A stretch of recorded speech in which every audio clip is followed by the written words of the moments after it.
Shalom, shalom. Just give me a little second real quick. Check the audio real quick.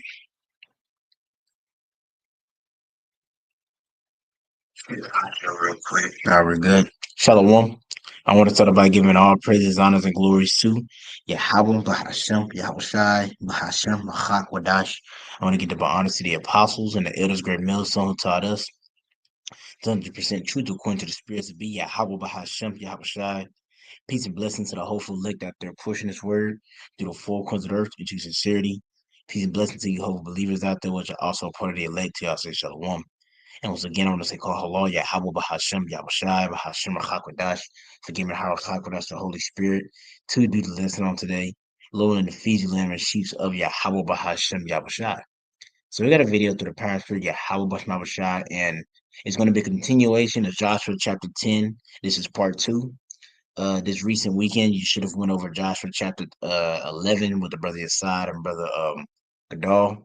It's like y'all didn't get the chapter 10 part 2 out before that, but it's echoing the same sentiment. So we're going to jump straight into it and Lord and edify. So let me get it here.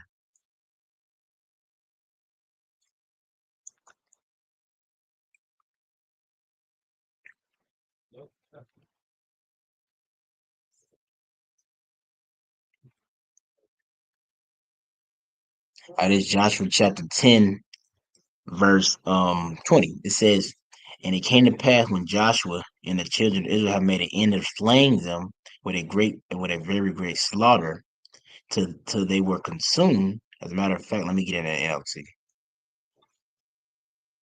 Joshua 10 and 20 says, so Joshua and the Israelite army continued to slaughter and completely crush the enemy. They totally wiped out the 5 armies except for a tiny remnant that managed to reach their fortified towns. Then the Israelites returned safely to Joshua in the camp at Mekkedesh. I'm saying it right. After that, no one dared to speak even a word against Israel. You see? And once again, this is, Yahweh Shai showing his might through the obedience of the Israelites upon him. You see? Because you got to remember, as a matter of fact, let me pull this real quick.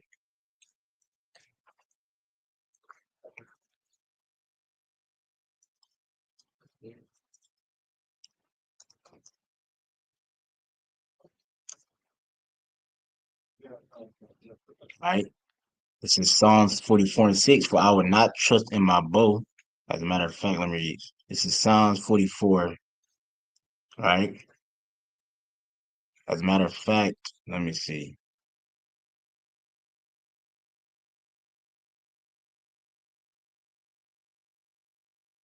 I'm gonna start at verse 44, 4. 4444. Call all your house no shop, but it says Psalms 44 and verse 4. Thou art my king, O power Yahweh, Bashem Shai, commanded deliverances for Jacob. Through thee will we push down our enemies. Through thy name will tread them under the rise. So like an under that rise up against us. Right? And that's what you see displayed in the book of Joshua 10. You had those assembly of those 5 kings, those 5 royal cities that was coming up against Israel. You see? Because making an alliance because they didn't want Israel to take over and to be the new power. You see? Was trying to stop the conquest of the nation of Israel, right? But ultimately, the Lord already said it, that it proclaimed it, and it was already spoken that land was going to be allotted unto Jacob, right? But it says, "For I will not trust in my bow, neither shall my sword save me." And that's the thing, like it says, through Yahweh Shai, our enemies are brought down, and that's what we see being displayed in the book of Joshua. In the book of Joshua, chapter 10, 20. And really, when you read up, it just when you read up, it goes into Israel pretty much pushing down their enemies by the might and strength of Yahweh Bashmabashah. You see, because Joshua he's following the command of the man of war. You see, Yahweh Bahashem Yahushua. In verse 21, though, it says, "Then the Israelites returned safely to Joshua in the camp Makadesh After that, no one dared to speak even a word against Israel. Then Joshua said, remove the rocks covering the opening of the cave and bring the 5 kings to me, right? Because you got to remember when you read up, the 5 kings, they went to go hide in the cave. As a matter of fact, it makes you think about Revelation. I think that's Revelation. Because that's what Esau's going to do. That's what Esau's going to do, man.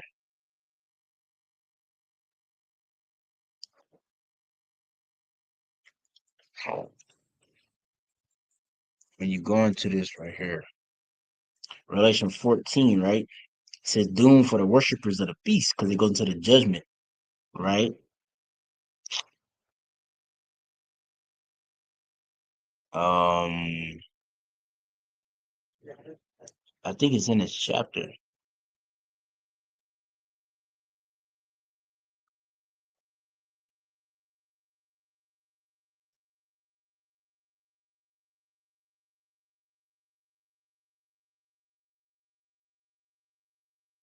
I guess it's not this chapter. I thought it says it.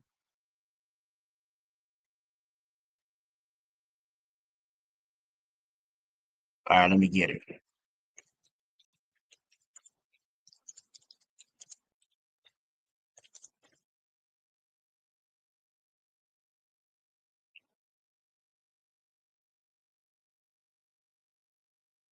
Okay, this is right here. This is Revelation chapter 6, right? Verse 16. And it says, right? I'm gonna go up a little bit, right?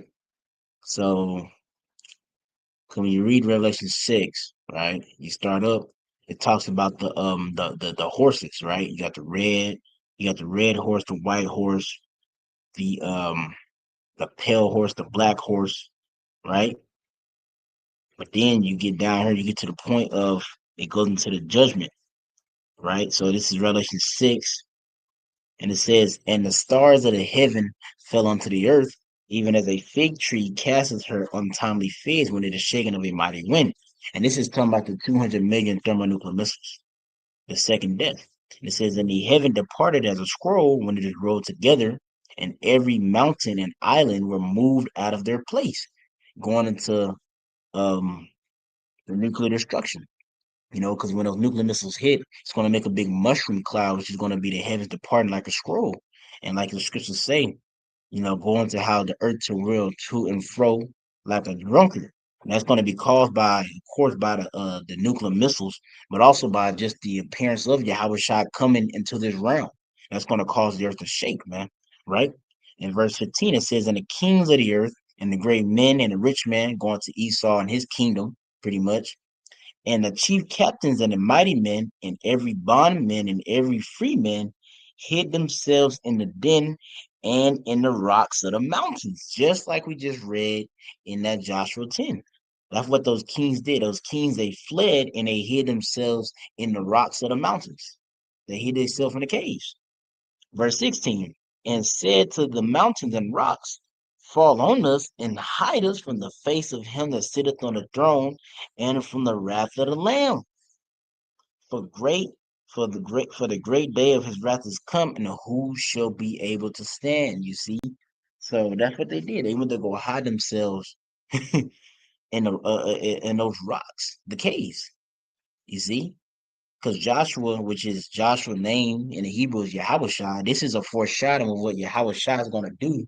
Because as we did it 2 weeks ago or 3 weeks ago, we went into how the comparison of those 5 kings is very similar to the concept how the world operates now. You see, it's very parallel.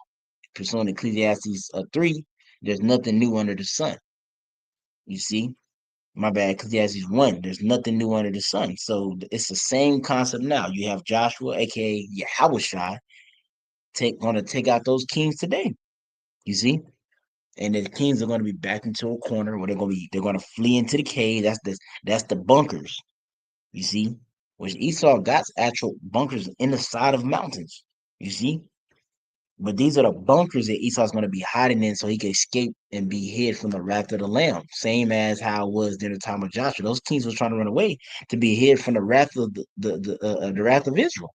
You see, the judgment of Israel that it was going to bring upon them. But this is a scripture I was looking for. That's a good one though. But here's another one.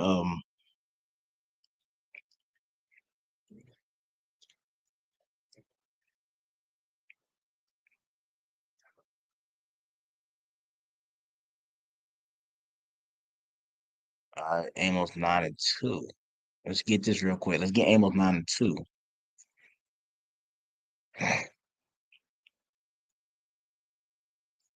Right, this is Amos chapter 9, verse 2, right? And you read it, says, yeah, how was judgment unavoidable? You see? So I'm gonna start to the point. It says, though Amos 9:2 says, though they dig into hell, what's them digging into hell? Because what does hell go back to? The word hell, it's like, and what does hell go back to? What is hell? The word hell means the pit, the grave, right? So they're digging in the ground. Though they dig into hell or the ground, then shall my hand take them. Who is the Lord's hand? Yahushua. Though they climb up to heaven, thence will I bring them down. And that's what we're going to see when we read the book of Joshua at this point, right? Joshua 10 and 22. Then Joshua said, remove the rocks covering the opening of the cave and bring the 5 kings to me, just like it was in Amos 9. Though they dig into hell, thence will my hand bring them out. So they're being brought out for what? For their judgment. So they brought the 5 kings out of the cave, the kings of Jerusalem, the kings of Jerusalem, Hebron, Jermuth, Lachish, and Eglon. When they brought them out, Joshua told the commanders of his army, come and put your feet on the king's necks. And they did as they were told. Don't be afraid or discouraged. And this is the NLT, all right? Because I was reading other verses in the KJV. Joshua, it says, don't ever be afraid or discouraged. Joshua told his men, be strong and courageous, for the Lord Yahweh is going to do all this to all this. It's like going to do all this to all your enemies. Then Joshua killed each of the 5 kings and impaled them on 5 sharpened poles where they hung them until evening. You see, right? And I want to get that real quick.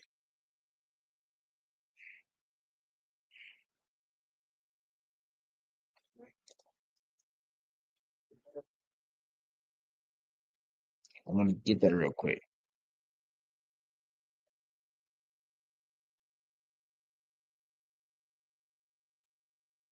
Let me see. Go to the law of Moses.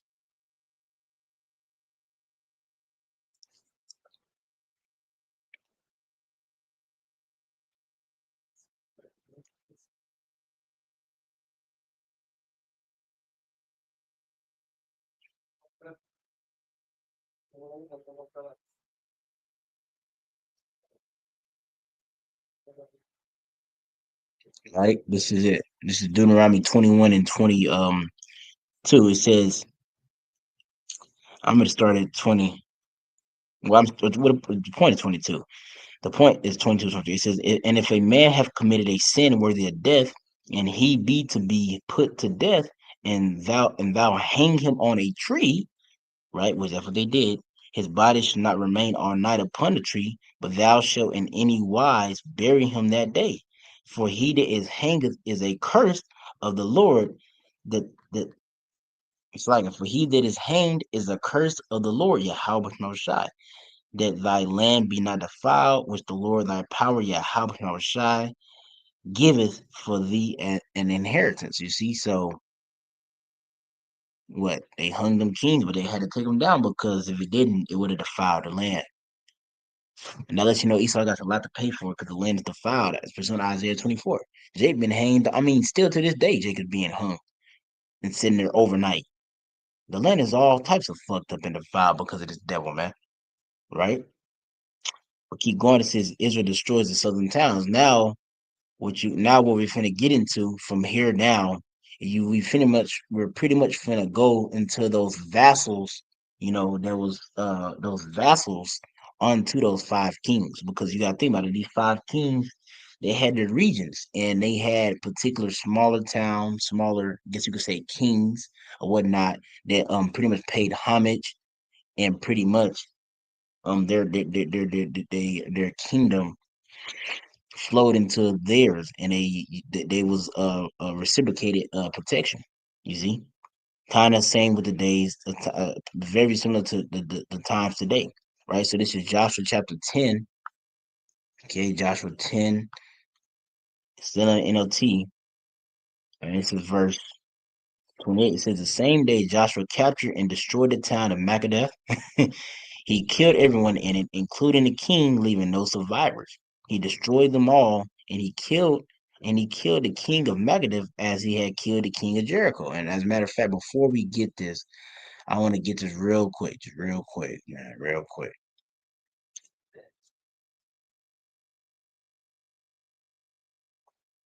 Right? This is Revelation chapter 6. I'm gonna start verse. The point is verse 1 and 2. It says, "And I saw when the Lamb opened one of the seals, and I heard as it were a noise of thunder, one of the four beasts saying, 'Come and see.'" Right, going into the vision that John the Revelator seen. Says, "And I saw and behold a white horse." A white horse is a representation of pure, and a horse is a representation of power. Pure power. Purity and power. You see, and victory. And it says, and he that had sat on him had a bow, and he that sat on the white horse is who? Yahushua. Which this doesn't mean that when Yahushua returns, he's going to come on a white horse, because that white horse is essentially representation of the chariots, right? And it says, and he had sat on him, had a bow, and a crown was given unto him, and he went forth conquering and to conquer. And that's what we're finna read, man. We're finna read uh pretty much a foreshadowing of that happening, because essentially Joshua, which he wasn't Yahushua, but you gotta think about it. The similarities, his name is Yahushua, and the Lord used him to bring the nation Israel into the land and to conquer majority of the nations in that land. If not mistaken, which we're gonna read it because I haven't read the book of Joshua in a minute. When we get to it, we're gonna see did Joshua conquer all the nations that was in there, because he got the southern nation, the southern towns, the southern kings, and then you got the northern kings too that he's gonna conquer. That what you read. That what you read about in Joshua chapter 11. You see, says the same day, right? Okay, I got that part. It says, like, that's what Joshua's going to do. It says, then Joshua and the Israelites went to Libnah and attacked it. There too, the Lord gave them the town and its king. He killed everyone in it, leaving no survivors. And Joshua killed the king of Libnah as he had killed the king of Jericho. From Libnah, Joshua and the Israelites went to Lachish and attacked it. Here again, the Lord gave them Lachish. Joshua took it on the second day and killed everyone in it, just as he had done at Libnah. During the attack on Lachish, King Horam of Gezer arrived with his army to help defend the town, but Joshua's men killed him and his army, leaving no survivors. Then Joshua and the Israelites' army went to Eglon and attacked it. They captured it that day and killed everyone in it. He completely destroyed everyone, just as he had done at Lachish. As a matter of fact, we can read it in the KJV now,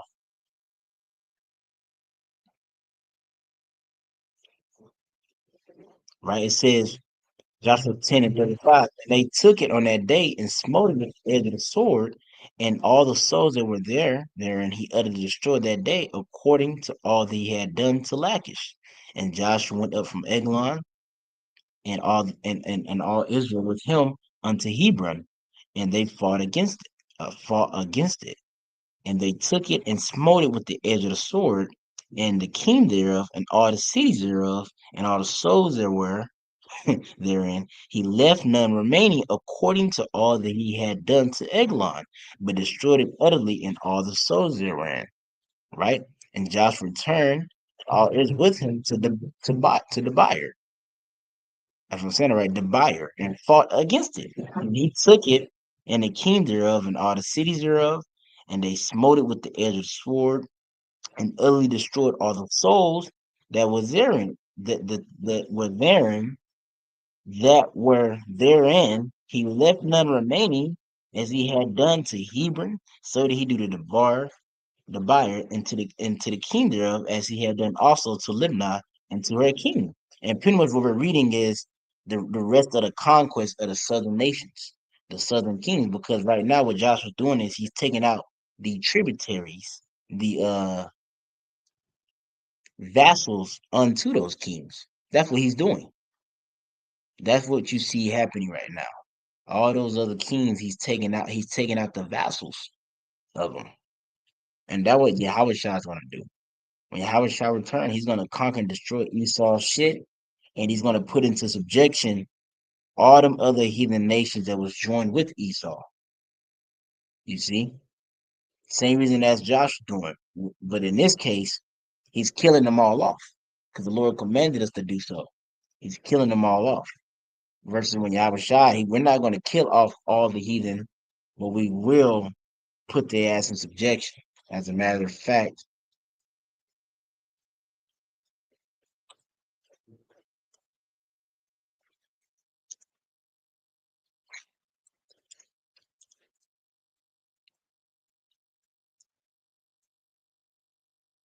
right? Let me get this real quick.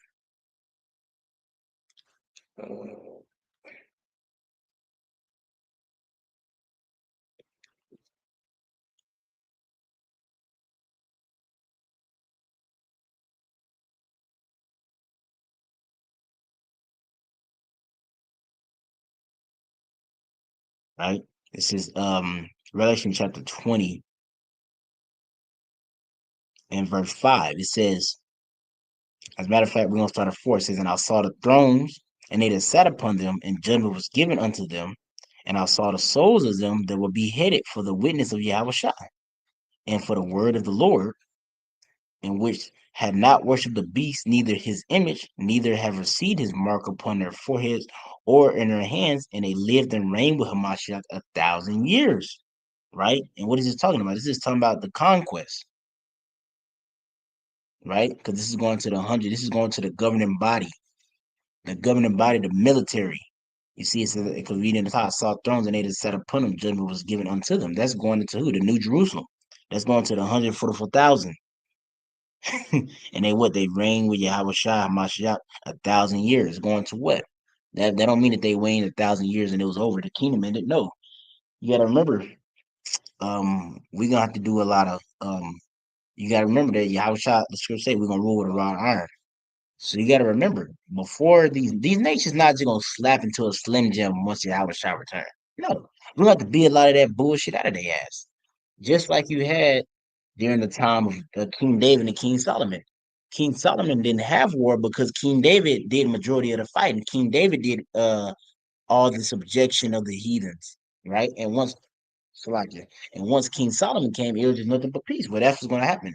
When Yahweh shall return, we're gonna have to it's gonna first it's gonna start with the conquer. We're gonna have to conquer these niggas. And then after that, after we conquer the heathens, then reading verse right here, but the rest of the dead live not again until the 1,000 years were finished. This is the first resurrection, and what is this talking about? This is talking about the heathen nations. You see, they wasn't sent into their land until after 1,000 years, and after 1,000 years was accomplished, what happened? We sent them to their lands. We're going to, because this hasn't happened yet. This is a future prophecy, which is finna happen. It was close, man, but this hasn't happened yet. We're gonna conquer the heathen nations, and we're gonna send them back to their land allotments that we give them, and they're gonna be tributaries and vassals, and they're gonna serve us. You see,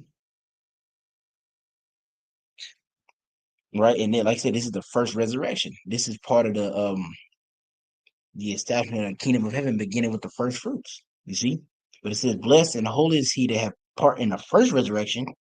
On such the second death hath no power, but they shall be priests of the Lord and of Hamashiach, and shall reign with him 1,000 years."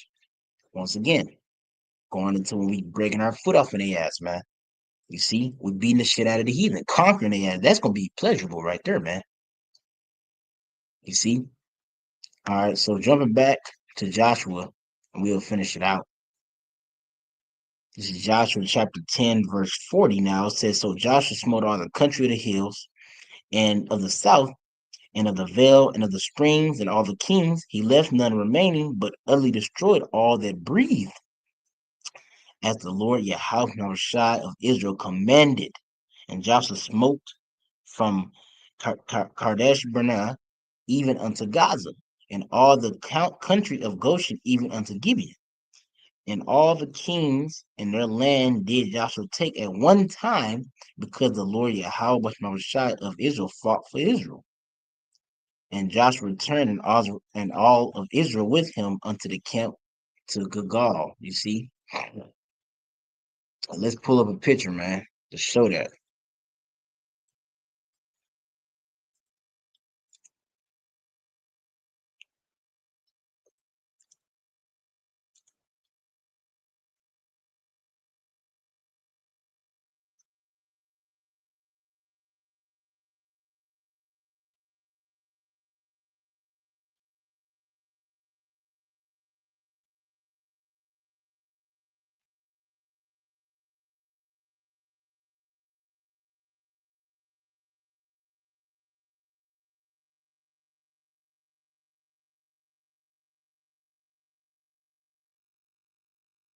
Let me see. Let me find it.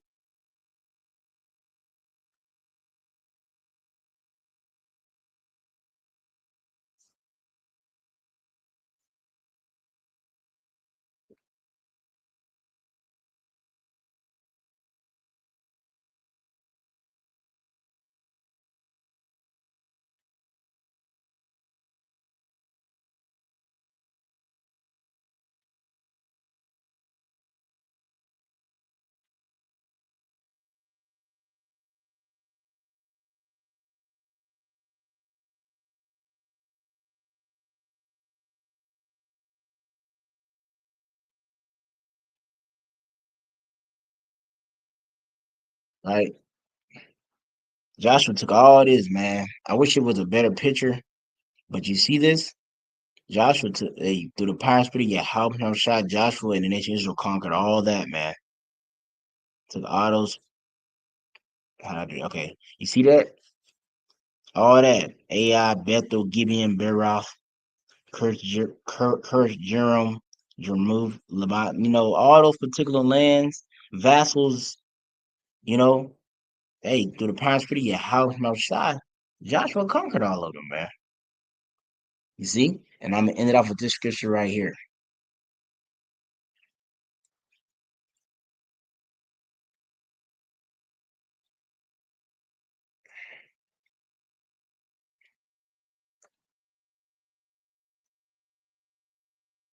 How about I spell it right? Yep, it's Isaiah 41. I ain't know if it's Isaiah 41 or 40. It's Isaiah 41 and 15 says, Behold, I will make thee. Let me start at verse 14. Isaiah 41, 14. Fear not, thy worm Jacob, and ye men of Israel. I will help thee, said the Lord Yahweh, and thy Redeemer, the Holy One of Israel. Because that's where our strength and that's where our power comes from. It says, Behold, verse 15, Behold, I will make thee a new sharp threshing instrument, having teeth. Thou shalt thrust the mountains and beat them small, and ye shall make the hills as chaff. And that's what the Lord's going to do. He did it in the time of Joshua, and he's going to do it again. He did it in the time of David. You see, and the Lord's going to do that again on a higher scale, because the mountains is a representation of different governments. You see, those kings. So the kings on earth today, those mountains, the Lord's going to use the nation of Israel to beat them to chaff. You see? So yeah, man. Um, Damn, sloppy. There you go. I didn't show this tab, but yeah, man. Lord, when is edifying through the power and spirit of Yahweh Bahashem Yahushai and feeds the lamb and seeds of Yahweh Bahashem Yahushai. I'm going to end it up as I call Allah Yahweh Bahashem Yahushai Bahashem Hakwadash Salakia for not getting it out earlier, but call Allah Yahweh Yahushai. I was able to get it out, so I'm ending up saying call Allah Yahweh Bahashem Yahushai Bahashem Hakwadash. And to get it by honesty, the apostles and the elders bear millstones to Yahweh say Shalom.